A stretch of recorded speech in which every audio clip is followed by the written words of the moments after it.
आज मैं आपके सामने इंडिया की टॉप 10 इलेक्ट्रिक मोटर कंपनी जो कि भारत बिजली है उसके बारे में बात करूंगा।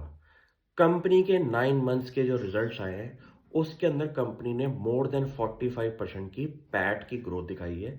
लेकिन इस कंपनी पे मेरी नज़र वहां गई कि कंपनी की बैलेंस शीट में मेरे को अराउंड 1000 करोड़ की इन्वेस्टमेंट दिखाई दी। इस चीज को मेरे को चेक करने के लिए कंपनी की एनुअल रिपोर्ट खोलनी पड़ी।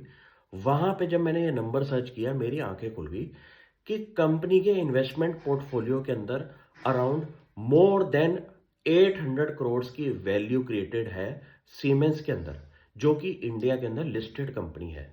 ये सिचुएशन पे आपको ये देखना पड़ेगा कि एक 2000 करोड़ की कंपनी जिसके अंदर एक इन्वेस्टमेंट पोर्टफोलियो 1000 करोड़ का ऐसा ग्रेड ए लेवल कंपनी है जो कि सीमेंस है, आपको भी ऐसी चीजें सर्च करनी शुरू करनी चाहिए। क्यों?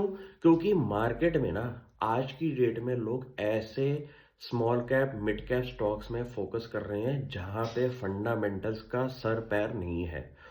उन 50-100 कंपनीज में सिर्फ गिनती की 3 कंपनीज में वाकई में टर्न अराउंड होना है।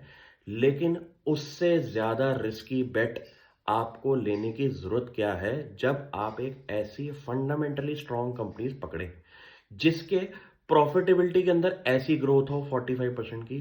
प्लस कंपनी को जब आपने खोल के कोशिश करी देखने की तो आपको यह पता चला कि एक तो इंडिया के टॉप 10 इलेक्ट्रिक मोटर के अंदर कंपनी आती है।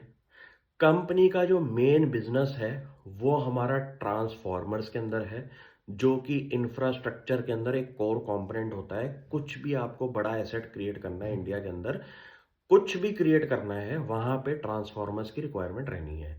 प्लस कंपनी के इन्वेस्टमेंट पोर्टफोलियो को देख के मेरे को इतना मजा आया कि एक ऐसी कंपनी है छोटे स्पेस के अंदर जिसकी मार्केट कैप अराउंड 2000 करोड़ की है और कंपनी के पास एसेट्स ऑन बुक जो है उसकी वैल्यू जो है लिस्टेड कंपनीज के अंदर अराउंड 1000 करोड़ से ऊपर की आ चुकी है।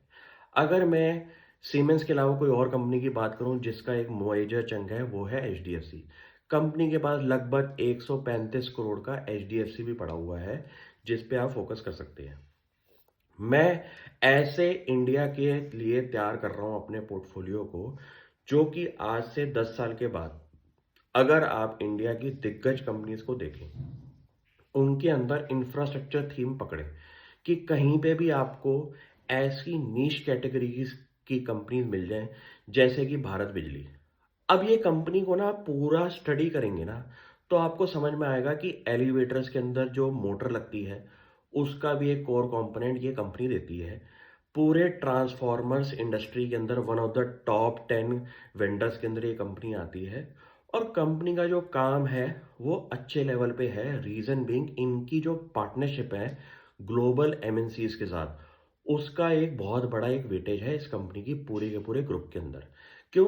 क्योंकि आप ग्लोबल ब्रांड को इंडिया में पार्टनरशिप करके अगर बेचते हैं तो आपका एक तो डिस्ट्रीब्यूशन चैनल जो है वो एक बहुत बढ़िया लेवल पे चलता है। कंपनी के मार्जिन्स भी मेरे को पसंद आए, तभी सबसे पहले मैंने इस नज़र पे कंपनी को देखा। क्यों? क्योंकि मैं सिर्फ और सिर्फ 9th मंथ रिजल्ट्स के अंदर उन कंपनीज पे फोकस करूंगा जहां पे प्रॉफिटेबिलिटी ग्रोथ है और कोई मेरा क्राइटेरिया नहीं है कंपनियों को देखने का।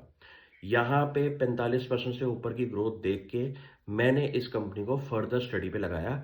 आप भी इस क्राइटेरिया पे काम करें, मजा आ जाएगा। Thank you.